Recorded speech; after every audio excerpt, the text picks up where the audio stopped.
I don't think we are at the end of democracy in America. I do think there will be an election next year.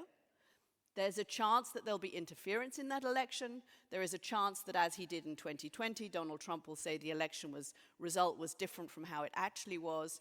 But I think there will be an election in 2026, and there will be a presidential election in 2028.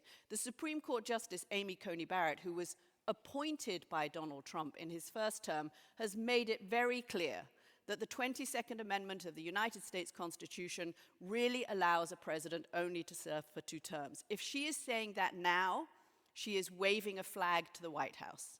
She is telling them that the Supreme Court is watching and that they do expect there to be an election in 2028. I think it's worth, though, understanding what is changing and what is not going to change, even if there is an election.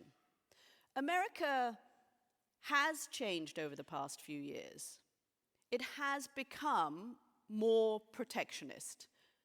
I think even if a Democrat is elected in 2028, you'll still see some of those protectionist tendencies.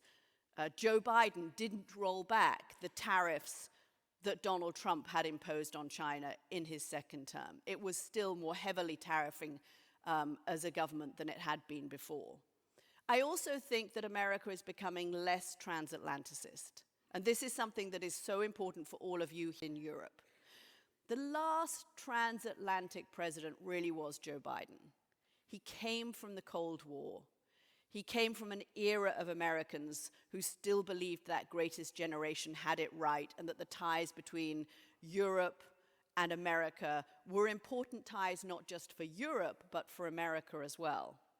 Kamala Harris would not have been a transatlantic president, not instinctively. She came from California.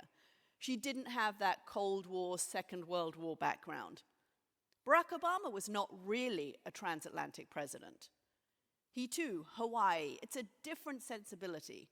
He was much more focused on that pivot to Asia. So I don't think Europeans can expect that there will be another real transatlanticist president in the way that we have had since the Second World War.